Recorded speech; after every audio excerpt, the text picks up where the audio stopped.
Well, it is a beautiful day here in Connecticut, and that means only one thing. We are right back to work on the Pro E46. Has nothing to do with it, but something that does have to do with it is this incredible care package we got from the team over at Dishworks. We have pretty much everything we need to build the entire fuel system for this car. So off camera, I ended up, I will show you, making mounts for the surge tank. I didn't know how long it was gonna take me, and I'm glad I didn't film it because it took me about 4 hours, but here's what we come up with. We have these two brackets out here drying. I'll show you guys once we bolt it back in, but I could not be freaking happier with it. Also, if you guys follow me on Instagram, you would have seen that we finished up the stock fuel tank. And I showed this in a video prior, but if you guys haven't seen it, make sure you go check it out. It's 2 videos ago. It's when we got this car a rolling shell. But me and B Hall made my stock fuel tank a half tank, quote unquote, fuel cell. So we cut it in half, nitrogen plastic welded it, and then I just did these -8 and -6 bulkheads through the stock hanger with a DW340 in here. It's freaking trick. I'm super happy with how it came out, but that is just the beginning of this crazy fuel system we have to do for the car. So, first step, let's organize all the fittings we have, and then I'll show you what we're doing for surge tank, filter, etc. We also have some little gifts over here that are for multiple cars that I'll show you guys in a little bit, but let me get this stuff cleaned up, organized. We'll see exactly what we have. We'll start building this surge tank out because the system that we're doing is bad to the bone. All right, let's get to freaking work.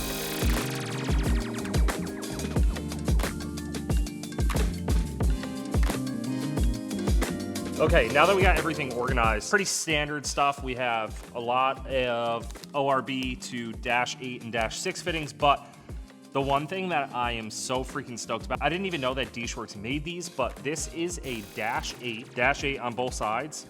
This is a dry break. So, when you remove the fuel line, no fuel will spray anywhere. So this is a pretty trick fitting, and I'm freaking pumped because we're trying to make this car as serviceable as possible. So put this up by the engine, so when we have to pull the engine out, it's good to go. So I plan on doing these on the brake lines, clutch lines, stuff like that, but it's incredible to have this for the fuel line as well. There is one other thing. Let me pull it out and I'll show you. Dishworks also came out with a spin-on fuel filter. So this thing is 5 micron, which is out of control.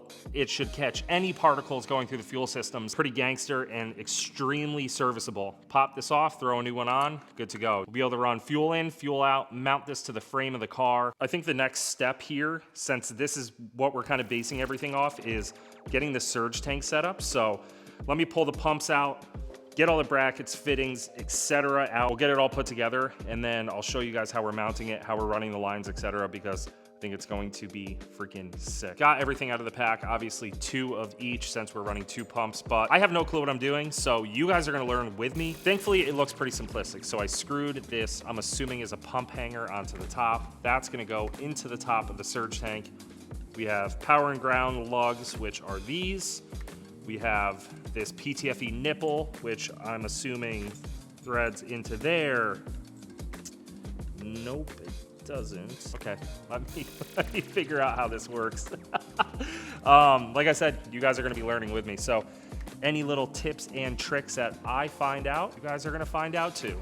Well, I'm a goober and ordered the wrong thing. So the surge tank install will have to wait, but we can mount it up into the car so we can start running the lines, and I can't wait to show you what we did. Let me get these brackets bolted on and I'll show you where the surge tank's gonna be in the car because it's freaking sick. All right, hold on. These took way longer to make than I'd like to admit, but they are level, plumb, and even. It's above the floor pan, so we don't have to worry about dragging it on the ground, and it spaces it off, so there's plenty of room behind it for the brake lines, etc.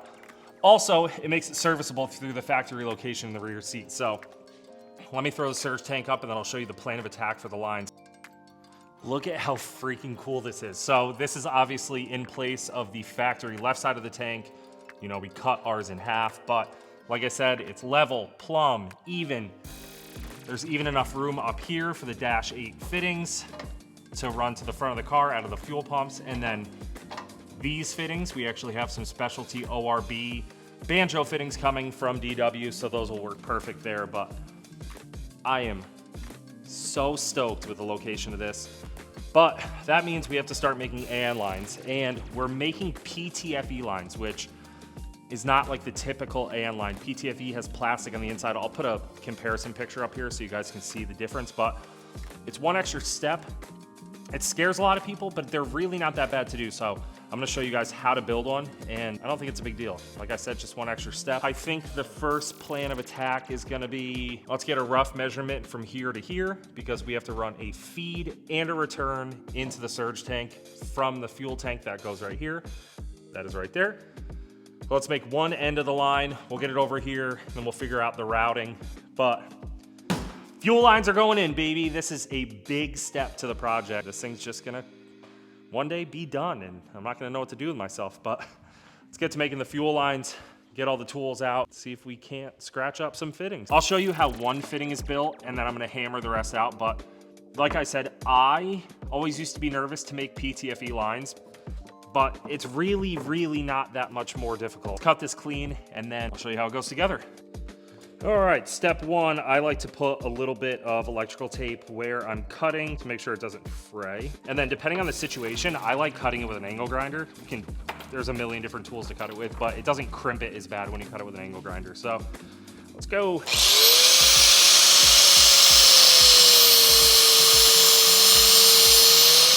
All right, now you can see we have a nice clean cut. It's even.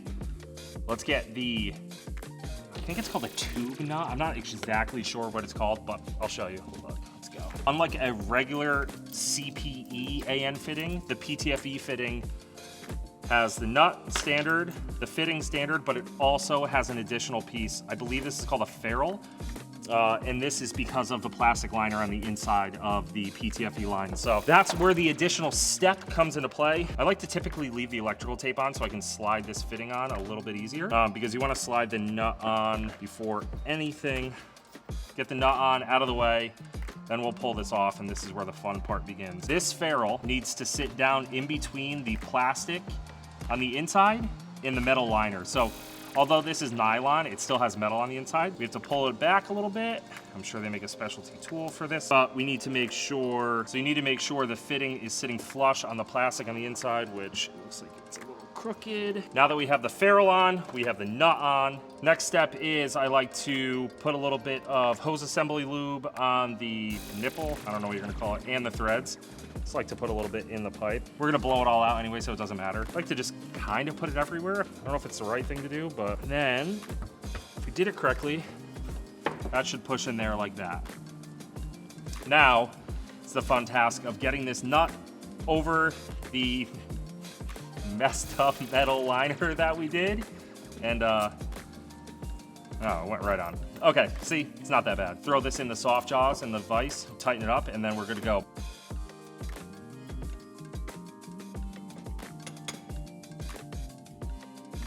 Okay, first fitting done. I'm usually a little crusty on the first fitting, and then it's hammer time on the rest of them. I have the Dash 8 line made for the feed from the factory fuel tank to the surge tank. Let's make the corresponding Dash 6 return really quick, then we'll throw the fuel tank up in the car and test line fitment and length, etc.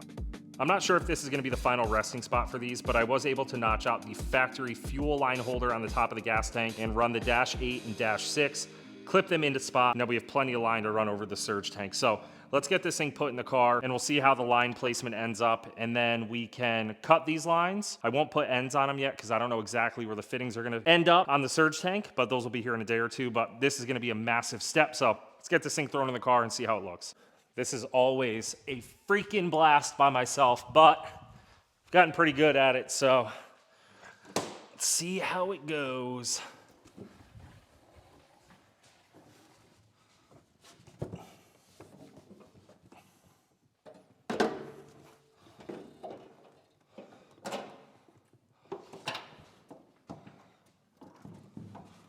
Oh no, my fuel line fell out. Come on, mate, get up in there.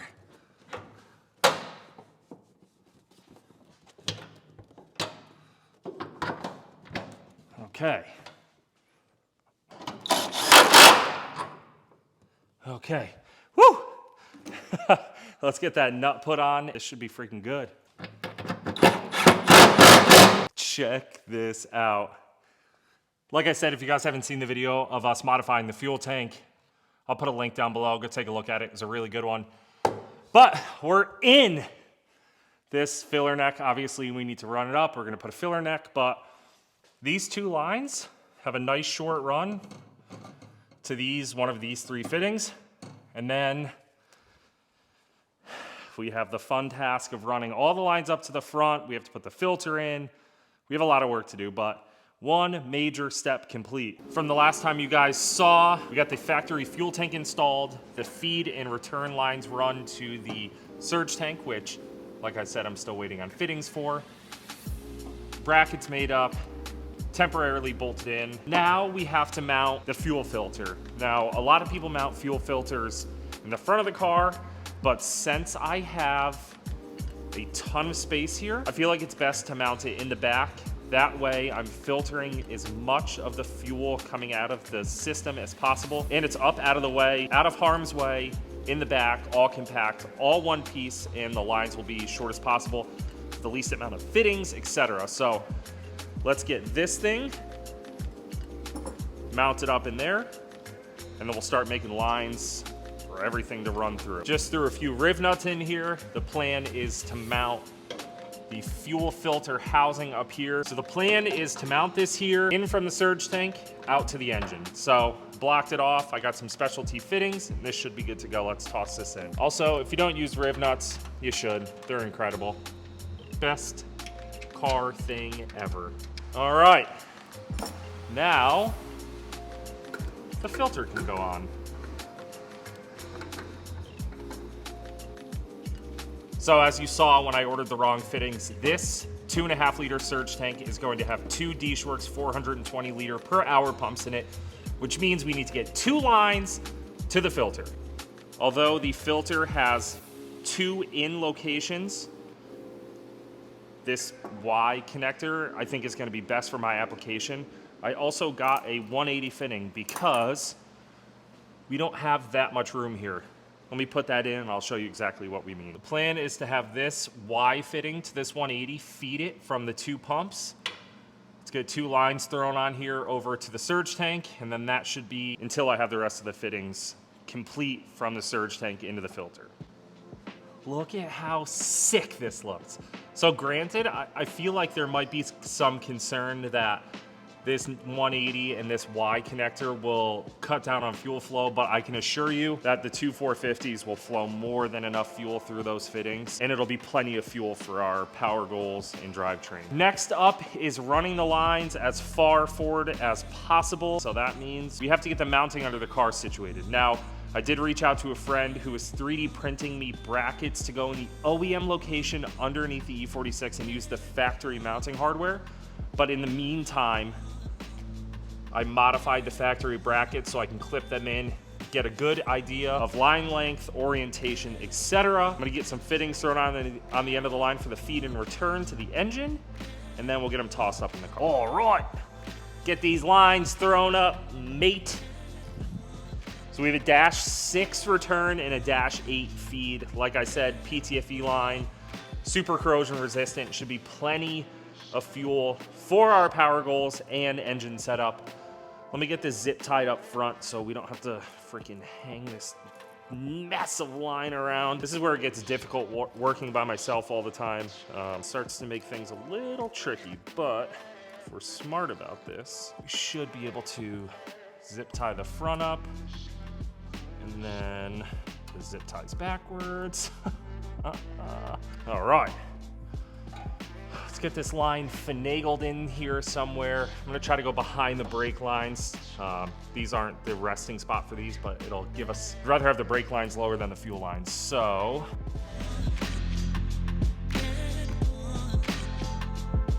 lines are up. Oh, you saw my little struggle, but we're using the factory clips. Like I said, I have some 3D printed ones being made. But look at how freaking good this looks. So, -8 feed and return from the stock tank with the DW340 to the surge tank that has two DW420s. Dash 8 feeds from there into the filter housing. We have a Dash 8 feed from the filter housing that will run all the way up to the fuel pressure regulator that will mount somewhere up there. And then we have a Dash 6 return that will run all the way back, made a fitting that will go to the banjo fitting that we're gonna put right up there. So the bottom of the car, fuel line wise, is I would say about 90% done, which is a massive relief. These little projects, although they don't seem like that big of a deal, if I can just check one of these off the list once every couple days or once a week, it is gonna make this car come together super fast. So shout out DW, Dishworks, thank you guys so much for supporting me and supporting this build. This stuff wouldn't be possible without companies like that. So I can't thank them enough, truthfully. Link in bio if you want any of their products. Let's get the rest of the lines run up to the engine bay and see if we can find a good fit for the fuel pressure regulator. If we can get that handled, we can have pretty much the entire fuel system minus engine side done today, which will be huge.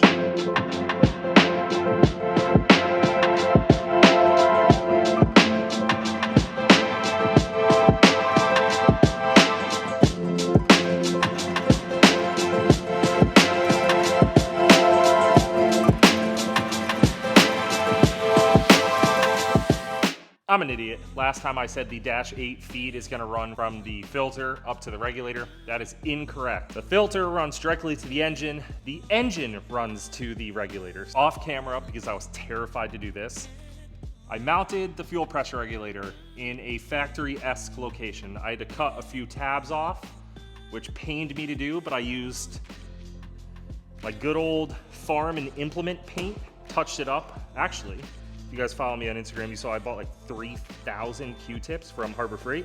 I was able to use one of the Q-tips and touch the paint up. So, came out perfect, and I freaking love where I mounted the regulator.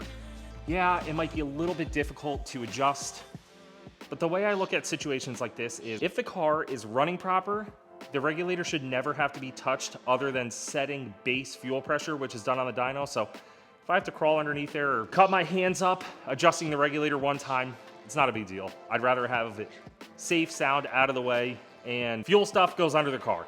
It's just what I like to do. I did it on my E36. I did it on the JZX. If you guys remember, we mounted it down underneath the intake manifold.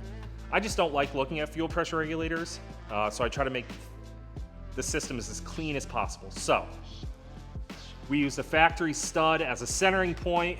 I drilled M5 Riv Nutted these nice stainless 6-point screws, and now we have to run the return fitting to the bottom of the regulator. But we also have this Dishworks high flow ethanol content sensor bracket. So typical ethanol content sensors really cut down the flow, and that's typically why you put them on the return side. But Dishworks came out with this. I don't know if you can see in there. Hold on, make this better. That it has 2 spots for the fuel to run through. So one here for the sensor, and then it also has this line in the back. So it won't disrupt fuel return back to the surge tank, and we won't have to worry about any issues. I wasn't going to put a content sensor on this because I'm just gonna run ethanol, but I think it's a good idea. So let's put this thing in, and then we can make a short line from the return side of the regulator to the content sensor, and then the return side of the fuel system will be completely done. Then we can mess around with the feed side. Let's go. Riv nuts will be the death of me.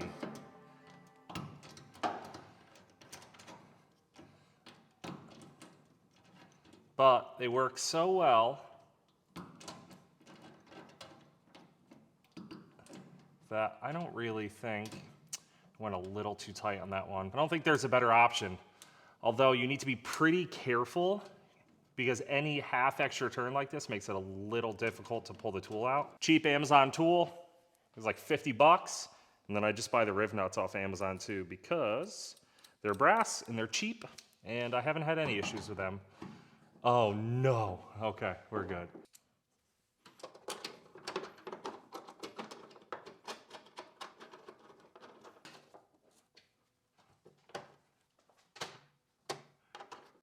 The high flow content sensor is all mounted up, Riv nutted in. Now we need to hook this line up and we need to make a line from here to here. So let's make this one first, you ready?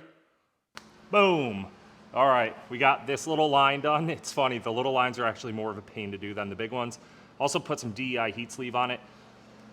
The closer to the engine, the more I like to heat protect. I'll also probably do some heat protection back around this area since the exhaust will be here, etc. I don't really see it super necessary to do underneath the car. It'd probably be a good idea, but I think we'll be all right. But everything from this point forward will be heat protected with heat sleeving, etc. So we have one more line to hook up. That's this single 6 return to here, but I think we're gonna have to do this on the car unless I wanna pull that whole return line out. So let's see what we come up with. Regulator, content sensor. Like I said, I'm waiting on the brackets that will either rivet or riv nut into the floor to keep the lines nice and tight, but ran them all even. Everything is beautiful, neatly organized, and I couldn't be happier with it. I take potentially too much time doing things like this, but it's worth it because hopefully if there ever is an issue, I'll know exactly where the fittings are, exactly how the lines are ran, and I'm hoping taking this time, we won't have issues when we start driving this car. So let me button this up. We'll pop the surge tank out, get those fittings in so we can finalize at least a few of the lines back there. Then we should be good to go. Okay, this is very similar to the ones I showed you the other day. These are just for the 2.5 liter, not the 3 liter tank. If you can tell, they're a little smaller, so they'll fit the surge tank. This is gonna take me a while, very tedious little work, so I'm gonna set the GoPro up on a time lapse and you guys can enjoy the struggles of putting together a surge tank.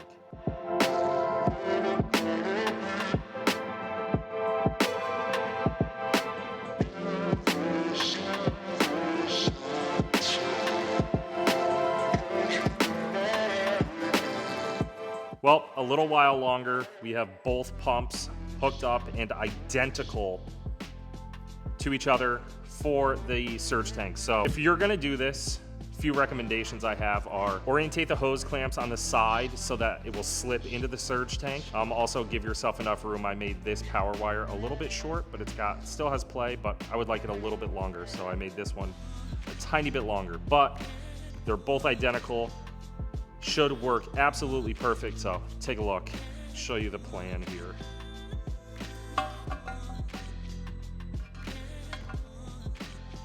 One in.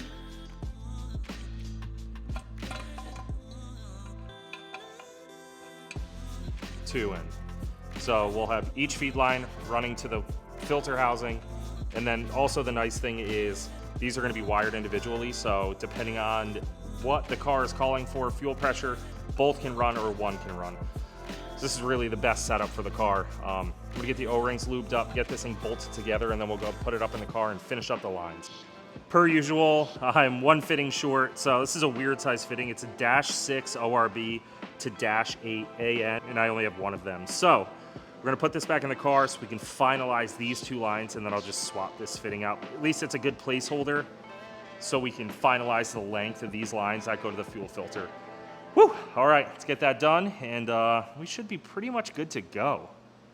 All right, minus the fittings that we're waiting on, the fuel system is, I would say, 85% done. So I'm super happy, very glad to get this tedious process out of the way, and we will deal with the engine bay fuel lines when that day comes. But having this all done underneath and just waiting on a few fittings and a few 3D printed brackets are absolutely incredible, and I truthfully couldn't be happier. Once again, massive shout out to Deeshworks for helping out in this project, making it possible, and thank you to you guys for watching and sticking by me and dealing with my inconsistent ass. So going to the dentist tomorrow, getting a tooth pulled, so I'm gonna be out for the count for a few days, but thank you guys again for watching. Hope you enjoyed the update on the fully powder coated E46 Pro car. Whoa, whoa, whoa, whoa, whoa, whoa. See you in a bit. Good night.